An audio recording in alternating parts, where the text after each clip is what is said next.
UPPL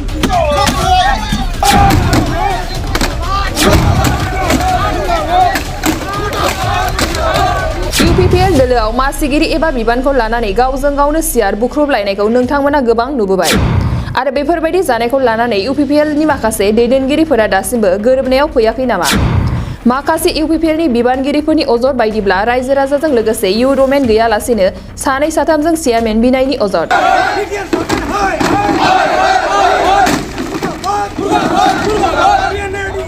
6 March खालि दुमागुरि BCDC आव चेयारमेनखौ लानानै सियार बुफायग्रा सोद्रोमाफोरा थाबैनो निमाहा बिनांगौ। BTR नि गाहाय मावफुं सोद्रोमा प्रमद बर'जों लोगोसे गबिन्द चन्द्र बसुमतारीखौ गो बेक होननानै स्लगान होनो नोंसोर सोर? बे बाथ्राखौ बुंदों दुम्रुगुरि प्राइमारि UPPL लाइमोन आफादनि आफादगिरि नेरसोन बसुमतारी बिथाङा। मानि थाखाय UPPL गो बेक? बिथांमोना गबिन्द बिथां सारखौ बोरैहाय गो बेक होनो हाखो?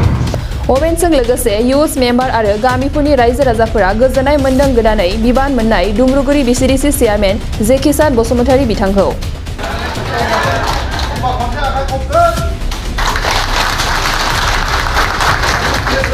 दुम्रुगुरि BCDC आव थांनाय 6 मार्च खालि चेयारमेनखौ लानानै दुंहाव थासारि सोमजिनायखौ लानानै आबुङै फिननाय होदों गोदानै मासिगिरि थिसननाय बिबानगिरिफोरा खौरांगिरिनि सिगाङाव। बे दुम्रुगुरि BCDC नि नब्लाङाव जिरायथुमफैनो हानाय मोनफ्रोमबो प्राइमारिनि आफादगिरि नेहाथारि आरो वमेन उइंसनि आफादगिरि नेहाथारि आरो जोंनि BCDC नि सिङाव थानाय मेलेमजिबि सानसुमै लोगो नोंथांमोन, आंहा दिनै बे बड'लेण्ड बुब्लि आरो बड'लेण्ड रादाब बिथांमोननि गेजेरजों आं दिनै रायजोफोरनि सिगाङाव फोरमायथिहरनो मोननानै आं जोबोद गोजोननाय मोन्दों। जे बुंनो मोननायखौ दिनैहाय खाफाल गोनां मोन्दों जे दाख्लिनि थांनाय BCDC चेयारमेननि दावराव दावसि, बे दावराव दावसियाव आं ओरैबायदि अभाग जादों, आं सासे इयुथनि आफादगिरि जानानै आं जि मोनथियाखै जे BCDC आव बेबायदि केलेंकारि जानानै दङ,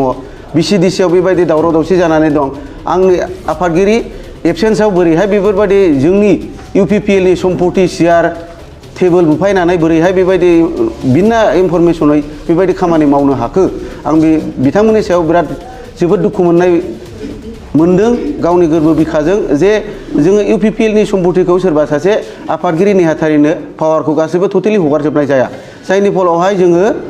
साफ्रोमबो रायजो राजा मोनफ्रोमबो गामिनि साननो हनो गोरों बिथांमोनखौ लानानैसो मोनसे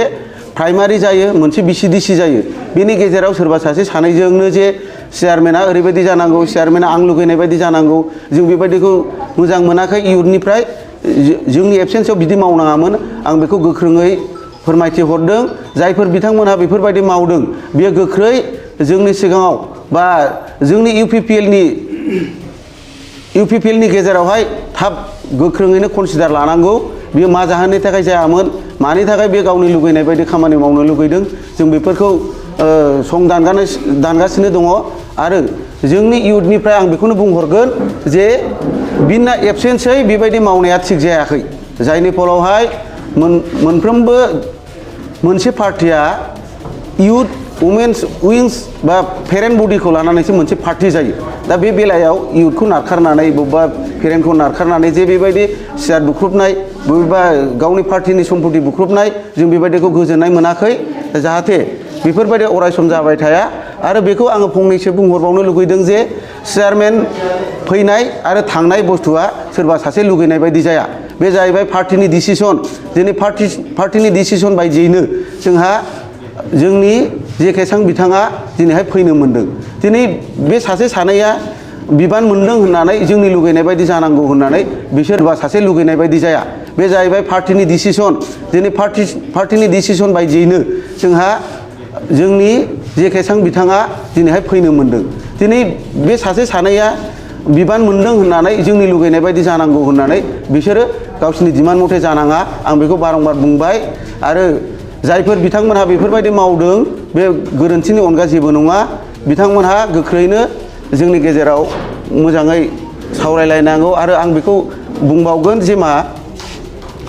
बिथांमोनहा दानि चेयारमेनजों एपइन्टमेन्ट मोनखानाय चेयारमेनजों आरामसे रायजो राजाखौ लानानै बिबार एंलायदों ना माबादों मोजाङै सावरायनांगौ, रायजो राजानि सिगाङाव मोजाङै मिलायनानै मावनांगौ। आरो जोंहा दिनैहाय UPPL आ बेसेबांबा गोबावनिफ्राय गोदोसो बोनानै थानाय, बे बे जिनिसखौ सिन्था खालायनानै बिथांमोनहा मोजाङै सिन्था खालामनानै खामानि मावनांगौमोन जे दा रायजो राजाखौ लानानै चेयारमेना सोर फैगोन सोर फैया बिथांमोनहा बडिनि मानसि दं बिथांमोनखौ लानानै सावरायनांगौमोन दिनै सोरबा सासे सानैजों सिन्था खालायनानै बे खामानि मावनायखौ आं गोजोननाय मोनाखै आरो दा जोङो बेखौनो बुंबावगोन जे मा जोंनि तरफनिफ्राय इउथ तरफनिफ्राय आफादगिरिनि जानानै आं बेखौ खावलायदों बारंबार जे मोनसे चेयारमेन फैनाया जोंहा दिनैहाय गभर्नमेन्ट लेभेलनिसो बे पार्टि लेभेलनि जाला चेयारमेन होननाय बुस्थुआ गभर्नमेन्टनिफ्रायसो फैयो बे जोङो पार्टि लेभेलनि डिमान्ड खालायबानो जानाय नङा सोरखौबा लुगैबानो जानाय नङा आं बे जिनिसखौ बुंबाय दा रायजो राजाफ्राबो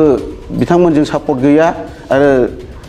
रायजो राजाफोरनि गोजोननायबो मावनो हानाय नङा जायनि फलाव बे सात्र लबिनि थाखायनोथ' चेयार बुख्रुबदों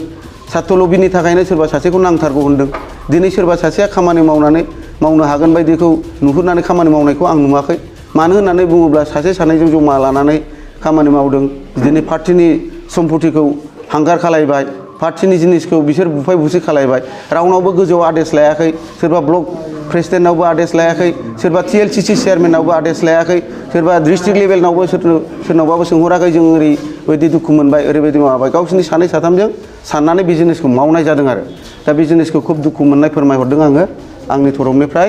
आरो बेखौनो अराय सम पार्टिनि जानानै आं बेखौनो दहाय लागोन जे जोंनि पार्टिनि गेजेराव जाहाथे लुबैसुला मानसिया एसे गोजानाव थानाया मोजां जोंनाव ओरैबायदि सावरायबाय थानाय जाखादों जे गोदोनिफ्रायनो रायजो राजाखौ लानानै जे जोंनाव समान मोनथाय समान मोननांगौनि बेलायाव बयखौबो सुबिदा होलांगोननि सार्थआव बे दिनैहाय बे गभर्नमेन्टआ दानाय जादों बे जिनिसखौ जायफोर बिथांमोनहा दिनै पार्टिनि लाइ लथरखौ बुफाय बुसि खालायदों सावदों बे बिथांमोनहा बुजिनांगौमोन जे पार्टिया गावसोरनि लुगैनाय बायदि लथरखौ बुफाय बुसि खालायदों सावदों बे बिथांमोनहा बुजिनांगौमोन जे पार्टिया गावसोरनि लुगैनाय बायदि नङा आरो दिनैहाय आंहा मोनसे गोनांथार बुंबावनांगौ दङ नोंथांमोननि बड'लेण्ड बुब्लि आरो बड'लेण्ड रादाबनिफ्राय गेजेरजों आं बेखौनो फोरमायहरनो मोननानै बा बुंथिनो मोनसिगोन हिसाबै बेखौनो गोजोननाय फोरमायहरदों जे